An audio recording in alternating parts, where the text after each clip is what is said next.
Maka yang masuk pada ambang batas itu hanya satu kabupaten.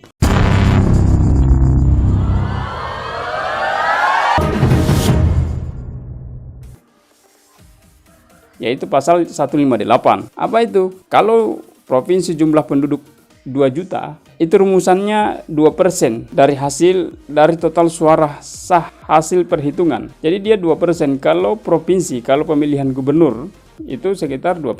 Dengan jumlah jiwa itu 2 juta. Sementara kalau lebih dari 2 juta, 2 juta sampai 6 juta, itu 1,5%. Sedangkan di 1 juta, di angka 1 juta itu 1%. Di atas 1 juta atau kisaran 12 juta jiwa bagi satu provinsi itu 0,5%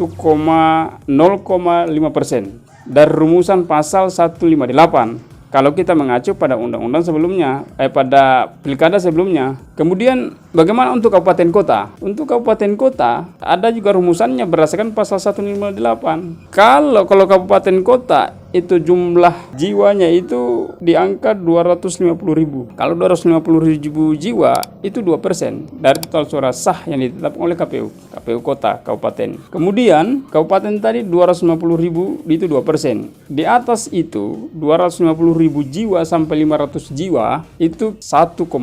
Ya, ambang batasnya di 1,5%. Kemudian di 500 jiwa sampai 1 juta itu 1%. Sedangkan di atas 1 juta atau kisaran 1 juta jiwa itu 0,5% untuk kabupaten kota dari total suara sah yang ditetapkan oleh KPU. Nah, rumusan 158 coba kita kita bawa ke pilkada tahun 2020, yang mana kita secara khusus membahas pilkada Sulawesi Tenggara yang masuk gugatan, yaitu 4 kabupaten. Kabupaten Wakatobi tadi, ada Kabupaten Muna, ada Kabupaten Konawe Selatan, dan Konawe Kepulauan. Kalau kita mengacu kepada pasal 158, ambang batas, maka MK, kalau MK masih kemudian memakai rumusan pasal 158, Undang-Undang Pilkada nomor 10 tahun 2016, maka yang masuk pada ambang batas itu hanya satu kabupaten, yaitu Konawe Selatan.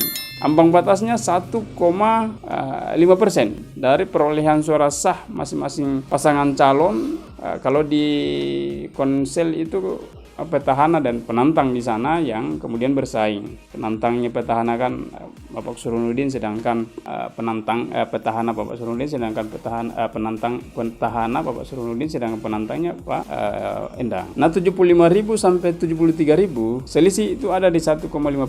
Nah, bagaimana kemudian kita bawa pada rumusan pasal 158?